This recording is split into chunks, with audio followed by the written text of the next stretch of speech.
사도신경으로 신앙 고백하심으로 주일 예배를 하나님께 드리겠습니다.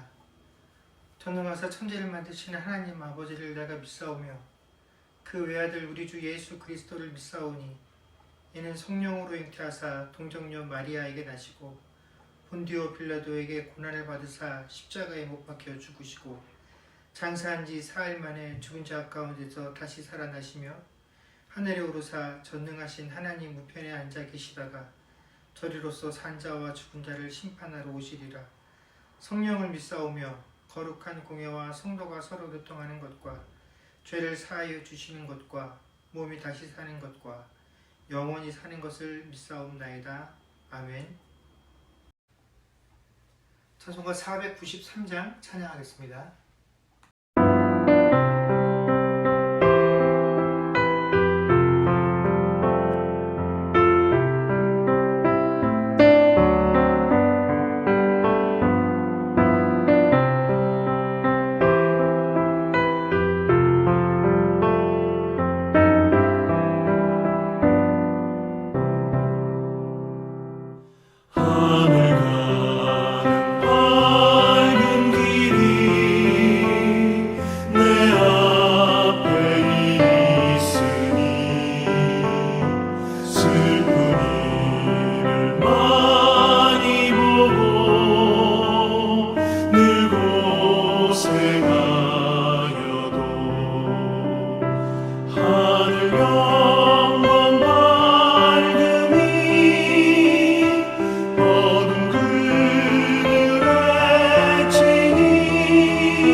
주기도문으로 기도하겠습니다. 하늘에 계신 우리 아버지여, 이름이 거룩히 여김을 받으시오며 나라에 임하옵시며 뜻이 하늘에서 이루어진 것 같이 땅에서도 이루어지리이다. 오늘날 우리에게 일용할 양식을 주옵시고 우리가 우리에게 죄 지은 자를 사하여 준 것 같이 우리 죄를 사하여 주옵시고 우리를 시험에 들게 하지 마옵시고 다만 악에서 구하옵소서. 대개 나라와 권세와 영광이 아버지께 영원히 있사옵나이다. 아멘.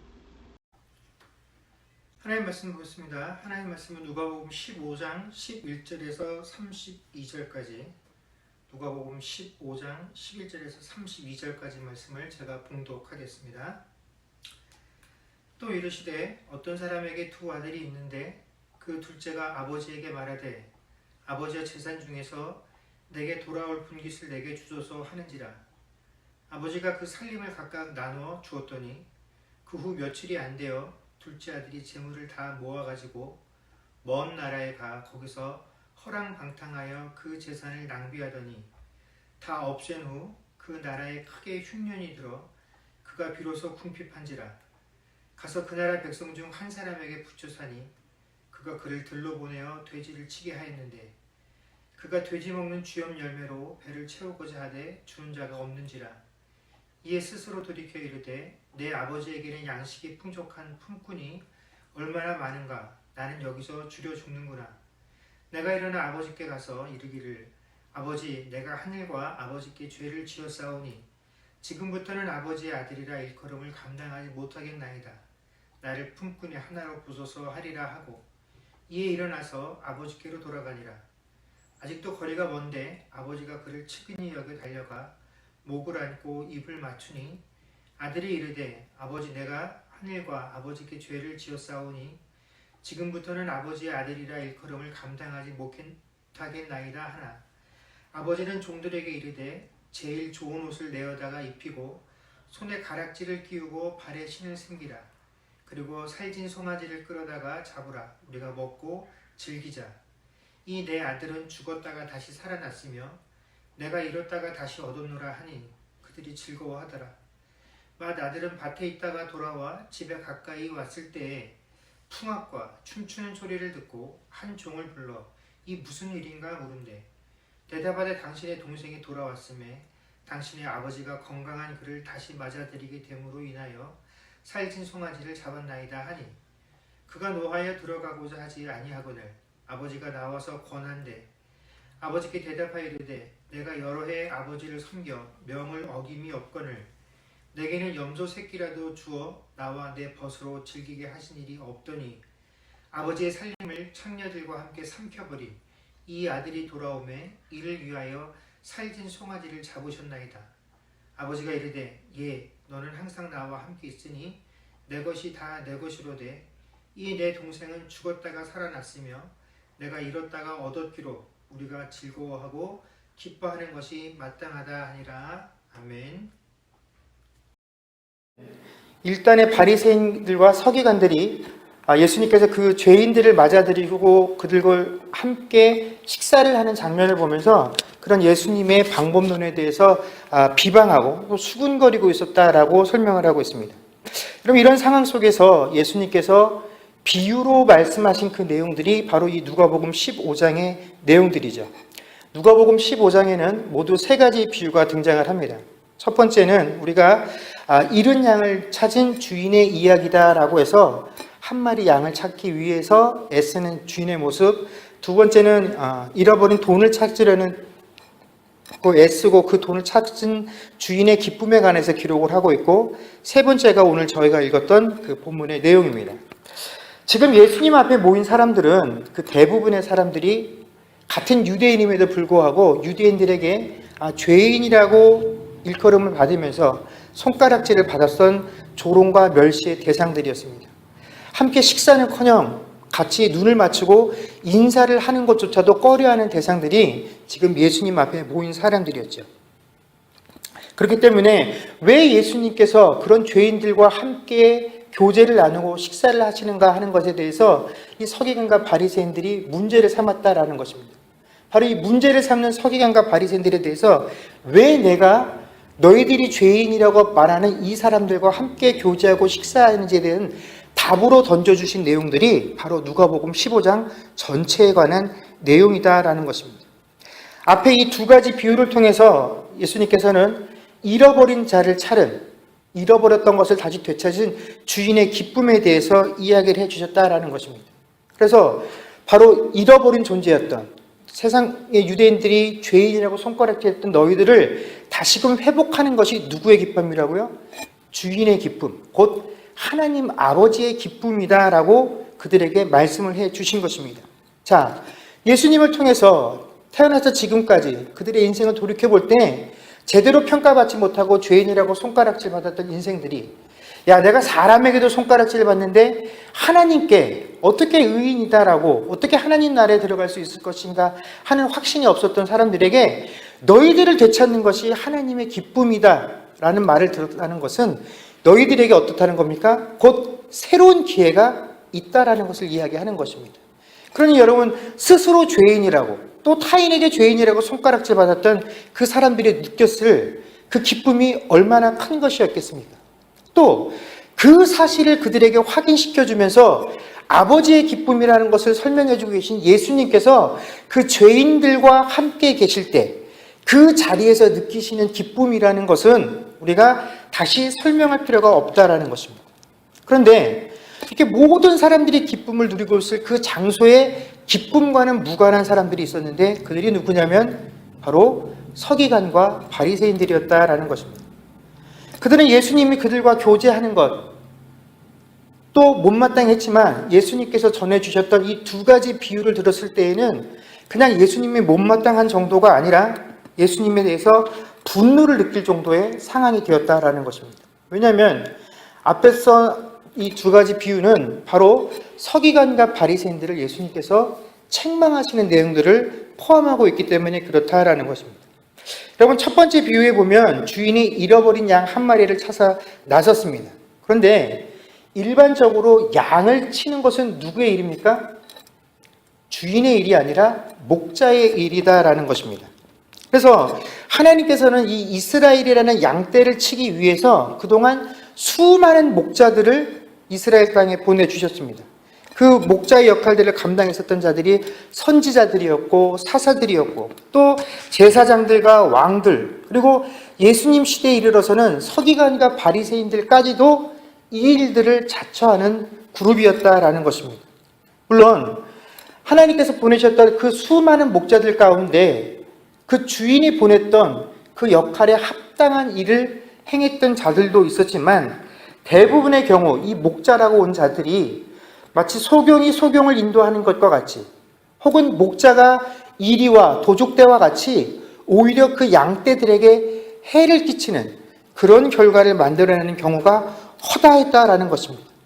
결국 그 목자들이 목자의 역할들을 제대로 감당하지 못했기 때문에 잃어버리는 양떼가 발생하게 되어졌다라는 것이고, 마지막에는 주인이 스스로 그것을 찾으러 나서야만 하는 상황이 발생하게 되었다라는 것입니다. 그러면서 마지막으로 이 땅에 보내져 온전한 목자가 누구냐를, 그것이 바로 예수님이시다라는 사실을 바로 예수님께서 이 비유를 통해서 말씀해 주신 것이죠. 결국 주인이 잃어버린 양을 찾으러 나섰다라는 이 비유 자체가 지금 누구를 책망하고 계신 겁니까? 바로 서기관과 바리새인들을 향해서 너희들의 역할을 제대로 하지 못했다라는 것에 대해서 책망하라고 계신다라는 것입니다. 그런데 이 세 번째 비유는 그것보다 바리새인과 서기관들을 책망하는 것에서 너희들의 책임을 다하지 못한 것에 대한 비난을 넘어서서 어떻게 말씀하고 계시냐면, 야, 너희가 비난하고 손가락질하는 그 죄인들이라는 사람들과 스스로 의롭다고 말하는 너희들과 크게 다르지 않다라는 것을 비유로 설명하신 것이 바로 이 세 번째 비유의 내용이다라는 것입니다. 여러분, 어떤 사람에게 아들이 2명 있었습니다. 그중 둘째가 아버지의 재산을 미리 분배받아서 그것을 먼 나라에 가져가서 탕진을 해버리죠. 그리고 마지막에는 돼지가 먹는 음식조차도 먹을 수 없을 정도의 비참한 처지에 처했을 때 아버지를 떠올리게 되고 그 아버지에게 돌아왔더니 아버지가 사랑의 마음으로 그 아들을 맞아들여 줬다라는 내용이 이 전반적인 내용입니다. 그래서 이 비유는 늘 둘째 아들에게 초점을 맞추어서 설명이 되어지고 설교가 되죠. 그래서 이 설교의 대부분의 제목들도 항상 뭡니까? 돌아온 탕장.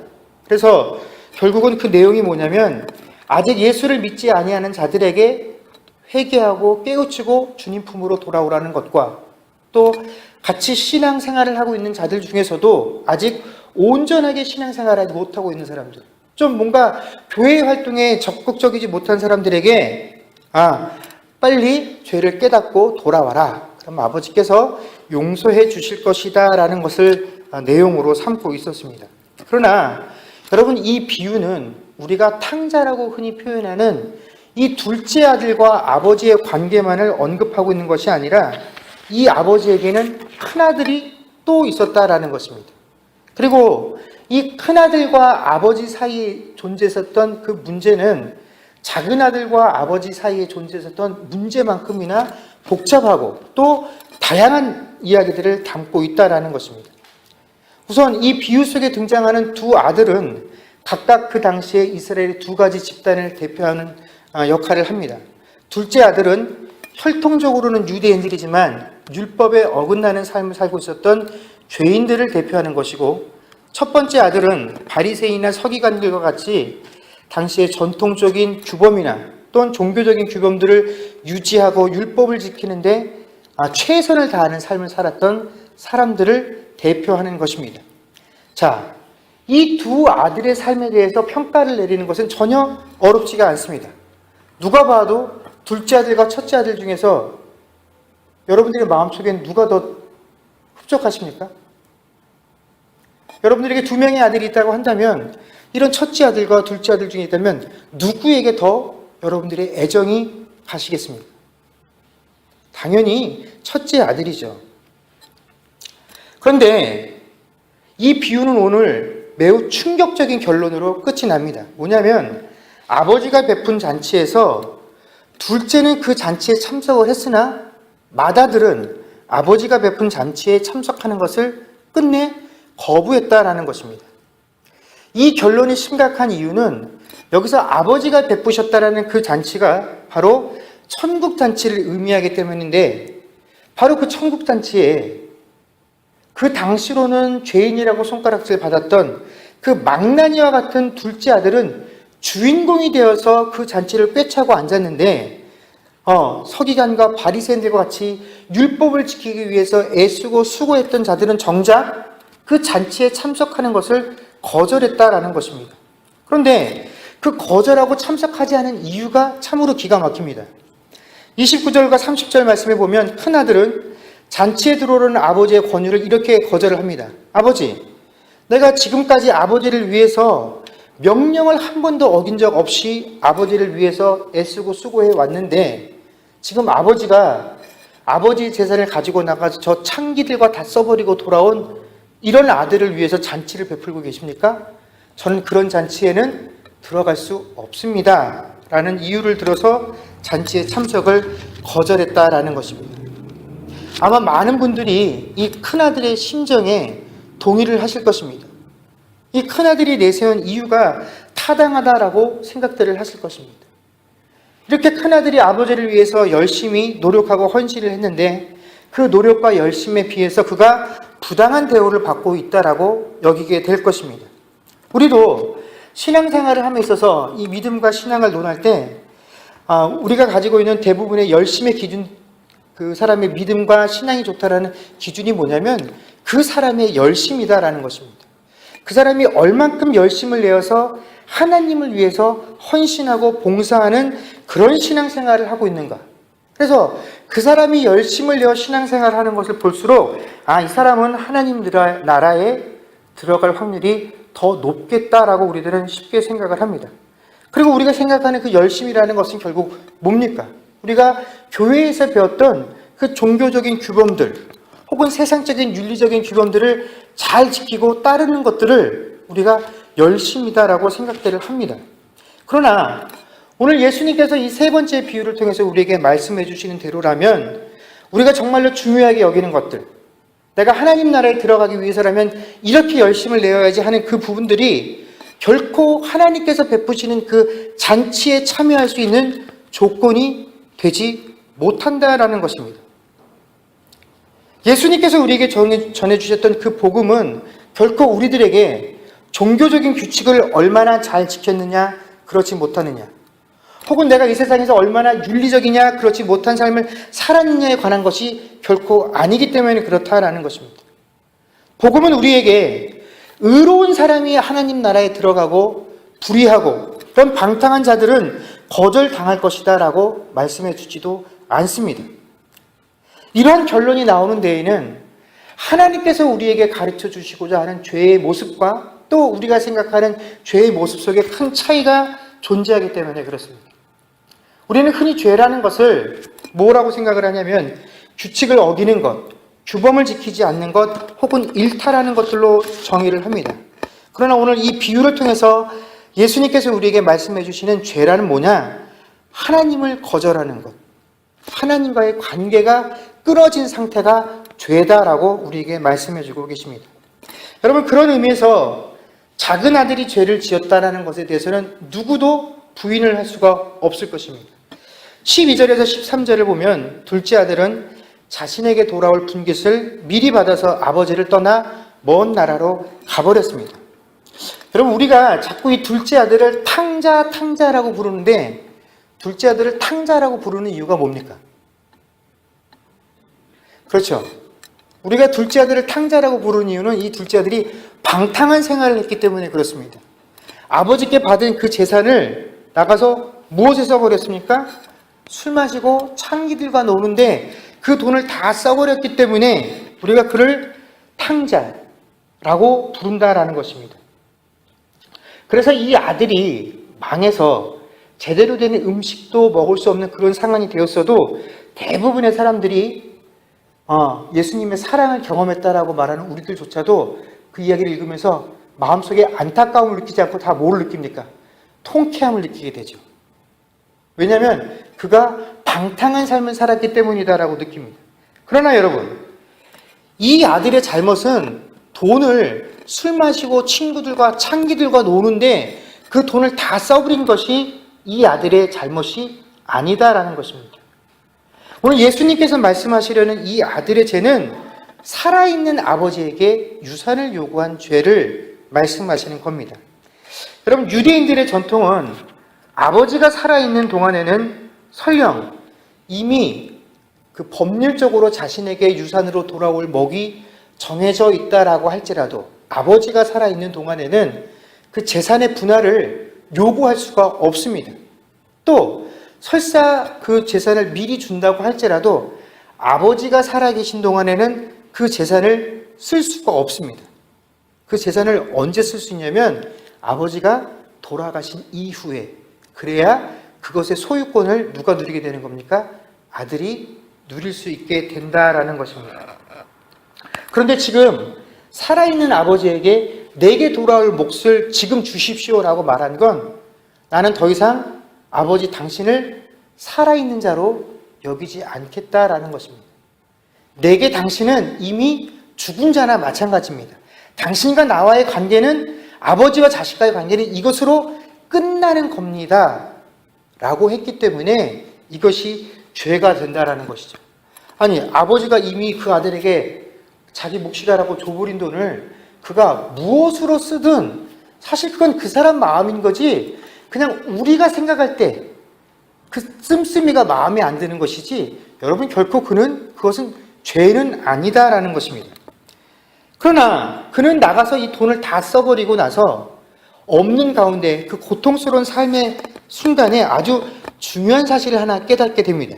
그게 뭐냐면 이 먹을 것이 없어서 배를 곪고 있는 자기 자신에게 지금 이 순간에 나에게 가장 절실하게 필요한 것이 먹을 것이 아니라 누구라는 사실을 깨달은 겁니까? 아버지라는 사실을 깨닫게 되었다라는 것입니다. 자, 내 수중에 돈이 다 떨어져서 이젠 먹을 것을 제대로 한 끼도 해결할 수 없는 상황이 되었어. 지금 이 급박한 상황 가운데 나의 가장 절실한 것은 먹을 것이야. 이 먹을 것을 살 수 있는 돈이야. 이 먹을 것을 공급해 줄 수 있는 친구야 라는 것이 아니라, 지금 이 먹을 것이 없는 이 내 상황 가운데 내가 회복해야 될 것은, 내가 찾아야 될 것은, 내가 새롭게 관계를 맺어야 할 것은 아버지라는 사실을 이 둘째 아들이 깨달았다라는 것입니다. 여러분, 사람들은 대부분 자신이 어떤 어려운 문제를 만나게 되면 가장 1차원적인 해결책들을 떠올리게 됩니다. 그래서 항상 없는 것, 그것 자체를 구하려고 그것을 해결해 달라고 하나님께 기도를 합니다. 여러분, 돈이 없는 사람은 하나님께 이 돈의 문제를 해결해 달라고 기도를 합니다. 건강이 안 좋은 사람은 하나님께 건강을 해결해 달라고 기도를 합니다. 또 진로의 문제를 놓고 기도하는 사람들은 항상 이 문제에 합격할 수 있도록 이 문제에 통과할 수 있게 해달라고 하나님께 간구를 한다라는 것입니다. 그러나 둘째 아들은 그렇지 않았다라는 것입니다. 여러분, 둘째 아들의 경우를 한번 생각해 보십시오. 그가 정말 배가 고파서 이 배고픔의 문제를 해결하는 것이 그의 1차적인 목적이었다고 한다면 그는 아버지께 돌아가지 않고서도 얼마든지 이 문제를 해결할 수 있습니다. 좀 악한 방법이긴 하지만 그는 도적질을 해서라도 이 배고픔의 문제를 해결할 수 있습니다.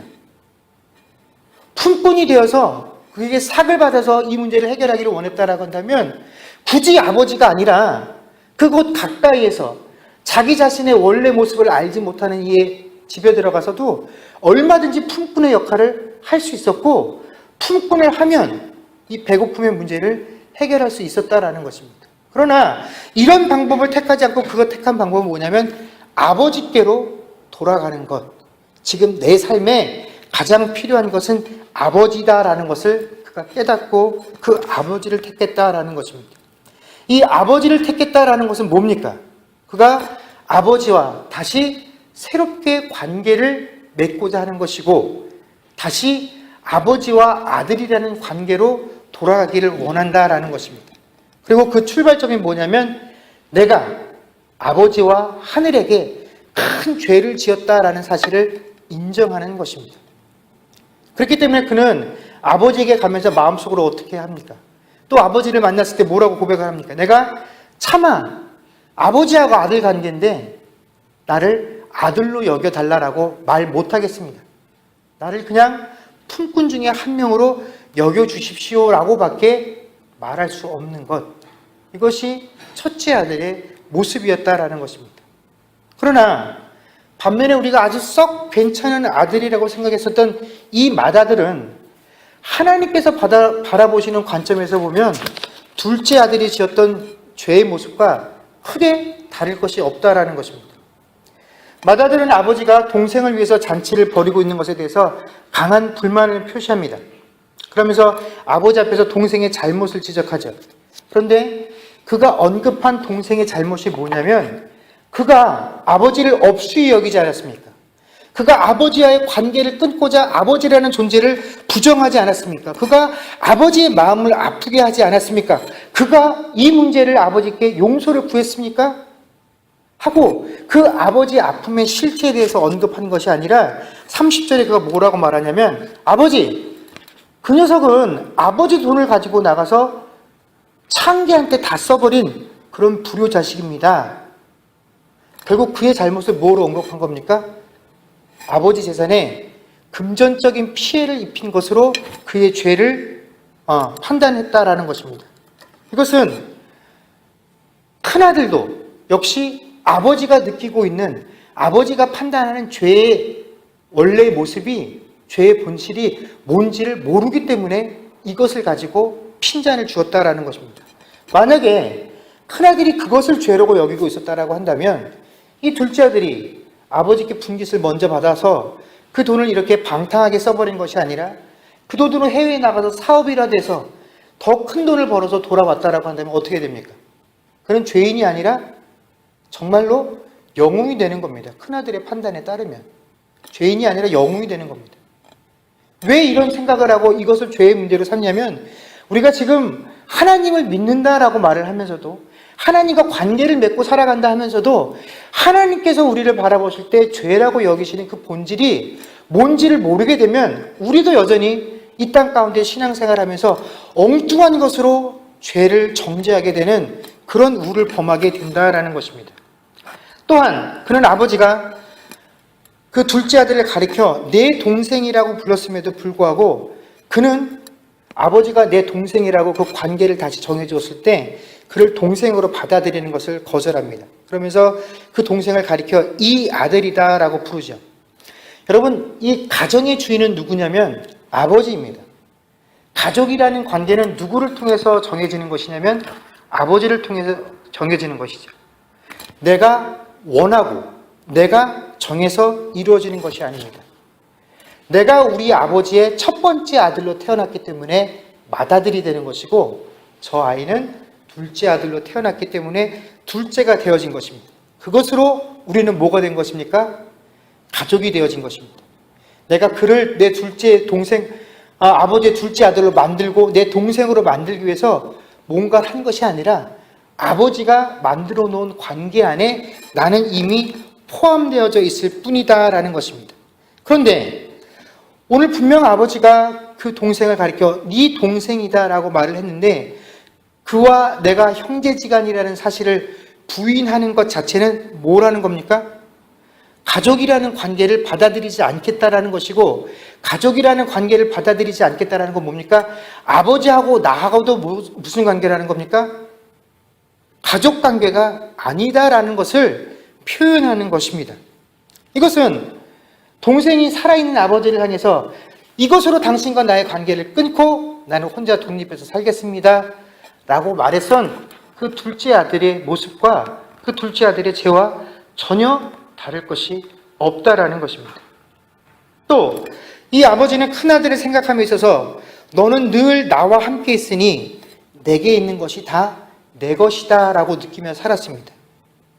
그러나 정작 이 큰아들은 이 아버지의 옆에서 항상 살고 있었지만 그 아버지에게 속한 것들을 내 것이다 라고 여기며 살지 못했다라는 것입니다.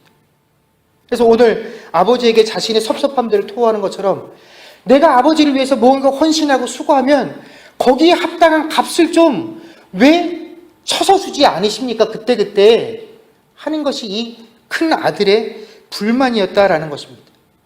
아버지는 아들을 진정 아들로 대했으나 아들은 아버지에게 자신의 모습을 아들이 아닌 누구의 모습으로 살아가고 있었냐면 품꾼의 모습으로 살고 있었다라는 것입니다.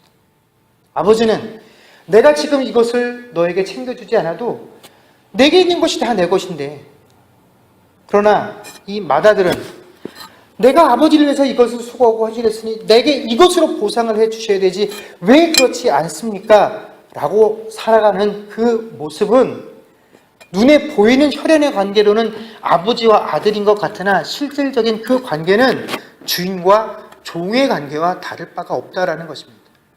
여러분, 하늘의 아버지께서 우리를 바로 아들로 삼아주셨다라는 것입니다.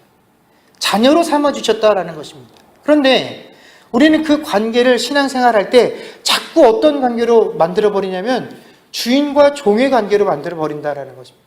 하나님, 내가 당신을 위해서 이렇게 기도하고 헌신하고 교회 봉사하니 내 기도를 좀 들어주셔야 하지 않겠습니까? 내 삶의 이런 모습으로 보상을 해주셔야 하지 않겠습니까? 그런데 이것들이 받아들여지지 않으니까 어떻게 되냐면 그 잔치에 들어오려는 아버지의 권유를 거절하게 되더라라는 것입니다. 여러분, 우리의 신앙생활은 어떻습니까? 우리가 아버지 앞에 나와서 예배를 드릴 때, 아버지를 찾을 때, 내가 아버지로 인해서 기쁩니다라고 말을 할 때 그 기쁨의 근원이 도대체 무엇입니까? 아버지가 기뻐하고 계시는 그 대상 때문에, 아버지가 기뻐하시는 그 이유 때문에 내가 아버지 앞에 와 섰을 때 기쁜 것이 우리 기쁨의 실체입니까? 아니면 내가 오늘도 아버지를 위해서 이렇게 열심히 일했다는 그 열심히 일한 것에 대해서 스스로 만족감을 누리는 내 기쁨의 근원이냐 하는 것입니다. 여러분, 주님께서 우리에게 주신 것은 규칙이 아닙니다. 신앙생활 이렇게 해야 된다, 이거 하면서 살아라 하신 규칙이 아니라 주께서 우리에게 주신 것은 은혜와 사랑이다라는 것입니다. 또한 주님께서 우리에게 바라는 것은 열심이 아니라 그 잔치의 부름에 응하는 것입니다.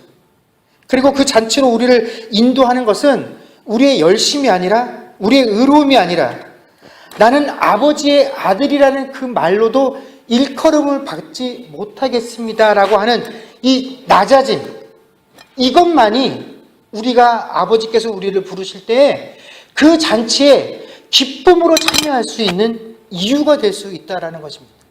그런데 조금이라도 내가 지금까지 주님을 위해서 어떻게 일을 했는데, 내가 신앙생활을 어떻게 했는데, 내 삶이 어떻게 했는데 고작 이거로밖에 내가 보상을 받지 못하나 하는 그런 마음들이 있으면, 여러분, 주님께서 우리를 아무리 그 천국잔치로 부르시고 초대하신다라고 한다 할지라도 그 이유가 나 스스로를 그 잔치에 들어가지 못하는 악재로, 방해물로 만들어버리게 된다라는 것입니다.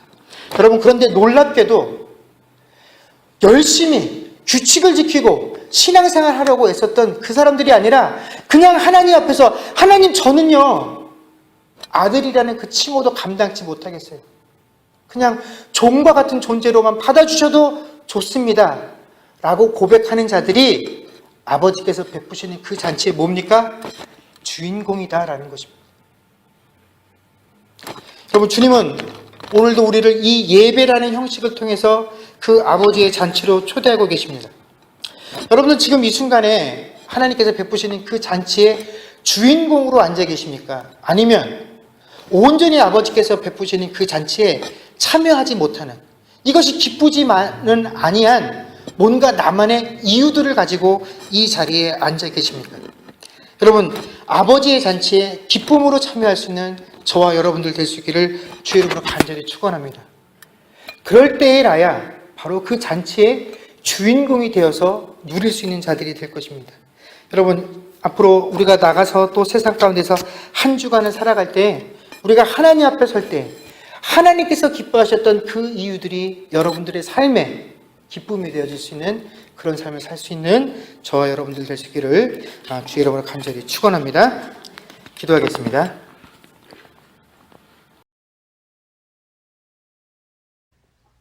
주님 다시 오실 때까지 찬양하겠습니다.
기도하겠습니다.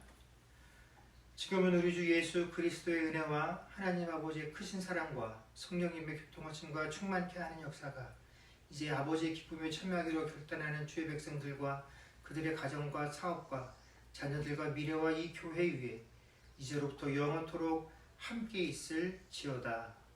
아멘.